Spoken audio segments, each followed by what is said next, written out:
Welcome to the Real Estate Show. Jason Mancuso here, the Anthony Butera team at Keller Williams Realty. Joined today by Derek Schlueter, longtime agent with us, been on here before, right? Yeah, a few times. It's like 3 or 4 times. Yeah. So we wanted to talk today about. It's been a topic for the last 2 years, but now really coming. It's almost like under the radar a little bit, but the eviction moratorium has been lifted effective last month. Correct. So in January 2022, this is, we're in February right now, sorry. So it's a conversation, right? I mean, it's, look at, there's two sides to every story. There's the on the tenant side of things where, COVID hardship, et cetera. And, it's unfortunate, that you would face eviction if you're not paying rent, I guess, to a degree. Yeah. Being careful what I say. And the other side of it, obviously landlords that a lot of people in that business, that field have been hurt tremendously by COVID and the lack of evictions going on. They're just not lack, but pretty much halt that happened since COVID 2 years ago now. And, in a lot of cases, not receiving rent from tenants for 2 years or some sort of, degree of that. So it's been, COVID started, eviction moratorium put in place, meaning, essentially no evictions allowed. And, it just kept getting extended, right? To the point where, leading up to the end of last year, like, I would have put my money on that it got extended again. Yeah. Right? And it didn't. And, I think it was like January 14th, I think was the magic day. And the news kind of came and went. There wasn't a big to-do about it. And, now it's here in terms of evictions are being processed. They're happening. And, we're starting to see the effect of that, on the market ultimately, right? Yeah. What are you seeing out there? Yeah, I'm definitely seeing that. I had some conversations with people end of 2021 that basically, reached out to me and said, if they extend this again, I'm just going to sell my properties. I don't want to deal with this anymore. Mm-hmm. And then, I reached back out to them in January and they're like, no, we're all set. We're good, Yeah. And I am seeing an uptick in it. There's some people that I had conversations with like a year and a half ago that are like, I don't want to buy during the moratorium, and now I'm going to get pre-approved. I want to buy 2 properties. Mm-hmm. So I'm definitely seeing an uptick in investment property sales and stuff come on the market too. Yeah. Because now we've got, it's almost like the full spectrum opening, right? I guess what's being shut is like anybody who's a seller that's in a distressed position because of that, and then therefore has to, sell their property at a discount because of that. And, the buyer, if you're willing to buy under those circumstances, kind of capitalizing on that if it makes sense. So yeah. That, not that door's closed, but that's, we'll see less of that going on because ultimately, I mean, if we were advising a seller and they had that situation with not paying tenants, we would tell them, like, look, hold tight. You've held on this long, right? So you may as well just sell your property with a vacancy. Not necessarily even saying you have to go in and renovate it, but just sell it with a vacancy. You're more than likely to do better on that sale than, selling it with a non-paying tenant that you're not, evicting before closing. Yeah, and with having that one side vacant, you're reaching out to a whole different buyer too, somebody Sure. that wants to live in there. Yep. And then have the other side pay for their mortgage by. Yeah, in a duplex example, Yeah, right? yep. But yeah, I mean, just even if it's a single family, right? Yep. With, when you have that vacancy, it opens the market up tremendously because you have the owner-occupant market and you have the investor market. Yep. And, depending on what condition the property's in will ultimately determine how far you can scale, so to speak, with the owner-occupant market. Yep. But even if the property, if it's in poor shape, if the tenants, left a mess, left damage, and it's not going to qualify for financing as a result, there's still a market for that. There's still plenty of cash buyers out there, or you can get creative and do a rehab loan as an owner occupant buyer, right? So that point being is like, as a seller, you're gonna capitalize on that. I would, whatever you want to say, 9.9 out of 10 times, right? Versus selling it, quote unquote, as is, with the tenant in there, with a non-paying tenant in there, who essentially the next buyer would be forced to figure out or evict. It's going to sell at a discount, comparatively speaking. And a lot of people too, there's different ways to fund an investment property too. You can, there's it's home equity loan, line of credit. Sure.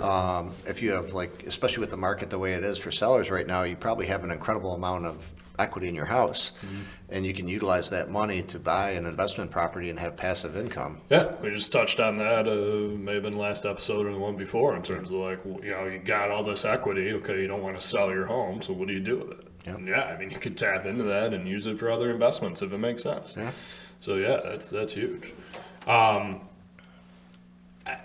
hearing, I guess from the side of like, okay, evictions are happening. I'm hearing it's happening, but there's going to be a backlog for who knows how long. Yeah. Like, I'd be surprised if at the end of this year, even, that like everything's just the way it was prior to COVID in terms of the pace. Yeah. So I think there's going to be quite a backlog and quite a process that goes with it. Really, you have to have an eviction attorney that knows what they're doing. Yes. Because there's so much, all the I's got to be dotted, T's got to be crossed, and red tape that you got to cut through in order to have it go smoothly. Because there's a lot of cards that can be played to where a judge will say, well, no, unfortunately, I'm going to side with the tenant here, and you guys got to figure it out. So you don't, as a landlord who's been in a hardship position and wants to, pursue this avenue, make sure your ducks are in a row. Yeah. With that said, too, like, just expect a process. Yeah. Just because you hear this news or you listen to this podcast, don't call an attorney today and assume that the tenant's going to be out by March 1st. Yeah, you definitely want to use somebody that's familiar with evictions, because there's a whole other process that happened during COVID. Like if they applied for some type of aid or something like that, then that could affect the outcome of that. Yep, absolutely. And not all attorneys know that, so. Yeah, no, and I mean, as a landlord, you got to be privy to this too. I mean, we did that with one of our tenants. Happy to do it, right? And what you signed, and when you get that relief, for the tenant going to the landlord, is essentially I think it's a year period where you can't terminate a month-to-month lease. Right. If they stop paying, different story. But, again, that's why attorneys are involved, because all this is at the hands of a judge, and you don't want to go at it alone, because, you're high risk of losing, I guess. Let's say it that way. Yeah.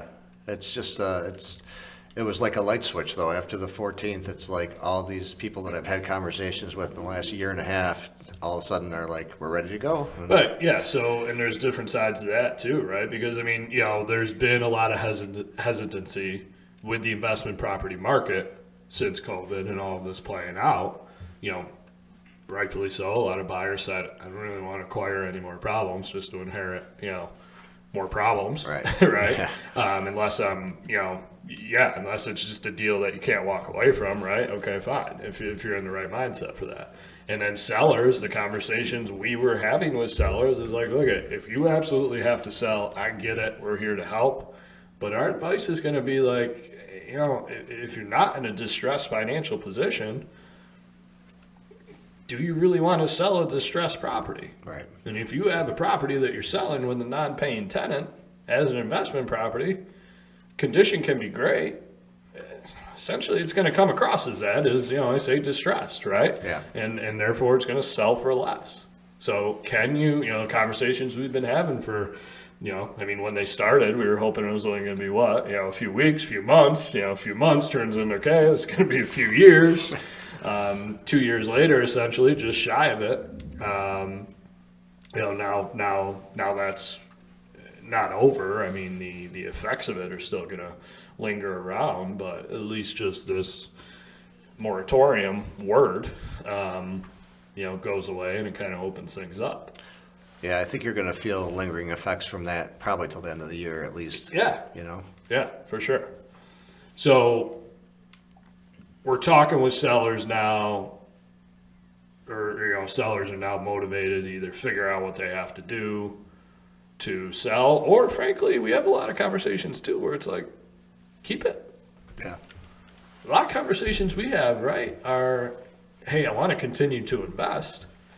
And if we're looking at somebody's asset with like, look at, I get it, the situation sucks right now, but if you go around, look at what you're going to sell this property for, right? Yeah. So you're telling me you want to continue to invest and buy more similar assets to that. Well, here's what you're going to be paying.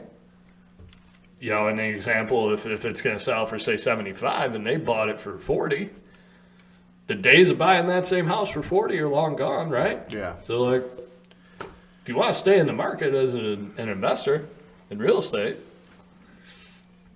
selling isn't always the answer. Yeah. Right? It's because you sell and see profit, and a lot of it potentially, and you want to get it back into the real estate market. It can be a zero-sum game, if not kind of a negative equity game at that point, because you're starting over at a higher base in a way.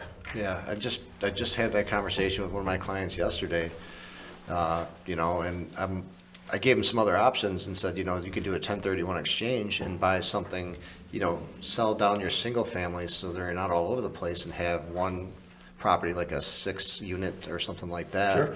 And there's different options. Yep. So we're actually going to pursue that. Yeah, and that's a good point, because I guess what I was alluding to would be like, you're doing like a one-for-one trade almost, right? In terms of property type. Yeah. Right? So like if you're selling a single family and want to invest in another single family in the same neighborhood, okay, you could do that. And, there's every situation is independent, right? So like it may make sense to sell that one property, even though you're never going to buy it for what you bought it for.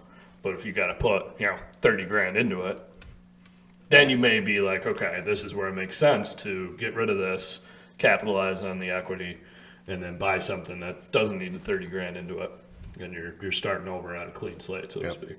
So advice is always unique to each individual, to each investor, to each property. It's never just a blanket statement, even with this topic of like, okay, eviction moratorium's lifted, go out and evict, everybody that you got. That's not necessarily the answer either. Because there still are, there's still the solutions that could be out there to try to remedy the situation. Yeah. I mean, don't get me wrong. There's plenty of situations where it's like, it's not going to make sense to try to keep, the bad situation in place, right? But, there's also opportunities where you can right the ship. Yeah. So, what advice are you giving to buyers out there now then? Be patient. Yeah. Even in the investment game too, we're seeing more multiple offers on investment properties where for the 2 years, if you got 1 or 2 offers after 5 to 10 days, you're like, yes. Right. And, so that's seeing an uptick too. And a lot of people that are struggling to find a single family are moving towards duplexes so they can live in one side and owner occupy that versus a single family. Yeah. I mean, as an investor buyer, I should say, you got to be aware of the competition in terms of if there is that house that has the vacancy or has the fit for an owner occupant situation. It's probably going to be tough to compete with that. Yeah, you have to. I hate to issue a blanket statement like that, right? But if you're competing against owner-occupant buyers, it's not going to be easy for the investor standpoint because, and I always say this, investors are just, it's business, it's dollars and cents, yes or no decisions, versus the other side of it with owner-occupant homeowners, right, buyers that, there's emotion involved, as there should be. Yeah. With investors, there should be very little to no emotion involved. Right? You bring emotion into the equation, things can get muddy. And that's the conversation I have with them too. If we're going to look at something where the unit's vacant or there's nobody living in the duplex at all, I have that conversation with them and say, just so you're aware, we might be competing people that want to own or occupy it. Yep. And that could drive the price up. Sure. Same advice remains for any buyer, right? So Yeah. like, do what you're financially comfortable with. Right. You know, in the investor example, it's like, does the deal, does the property, location, condition, everything make sense for you? If it does, okay, let's throw our offer out there and make it as strong as it makes sense for you. Yep. And we'll do everything we can to push it through. There's no, can't force it, especially in that game. Yeah. Shouldn't force it either if you're just buying a house to live in. But again, emotions involved can do some tricky things, I guess. What about sellers? What are some of the conversations? We talked a lot about it, but what are some of the conversations you're having, advice you're giving? So, just had a listing come up and we had the conversation. He bought the house probably 4 years ago. Tenant is moving out. He's like, she was the best tenant ever. He's like, I just want to sell it when she's out of there, and so it can go. And basically, he's looking towards the investor and the possible owner occupant. Yeah. And that's the conversation we had when I met with him. Just, Gotcha. you could market this either way. Right. So laying out the options and then ultimately seeing what makes sense for them. Like Yep. you said earlier, I mean, you essentially talk somebody out of selling, right? Because they wanted to buy a similar thing. Yeah. Yeah. Yeah. No, that's good. That's good. Cool. Yeah. I mean, it was worth touching on this topic. It's a little touchy, right? But in terms of, we're not advocates of just putting people on the street, right? But yeah, I do feel like this kind of slid under the radar too, for a large degree in terms of how the news was covering things, right? So it's obviously savvy investors that are entrenched in things, they're aware, but even to that degree, there's always things to find out and see how it's going, and I mean we're learning too, right? Because it's just a month now into it, and kind of seeing how the process is going. It's good to touch on this. So. Yeah, and it was, I talked to one of my clients too that is, considering selling his property, and I was actually surprised. His property manager filed the paperwork, and they already have a court date of March 3rd, which that's surprising to me. That's Good. different. I thought it would be a lot longer, but No, and again, I mean, we talked about it. We talked about attorneys being entrenched in that world. Property manager too, as well, is key. Especially if you're if you're out of town landlord. But even locally, I mean, if you're managing your own properties, like, make sure you're in tune with the process so that you do it the right way. Because what's at risk is, I mean, there's money involved, obviously, but your time too, because this can drag on over months. So if you think you're doing things the right way, just to find out 3 months later that you didn't, well, obviously that sucks. So. Yep.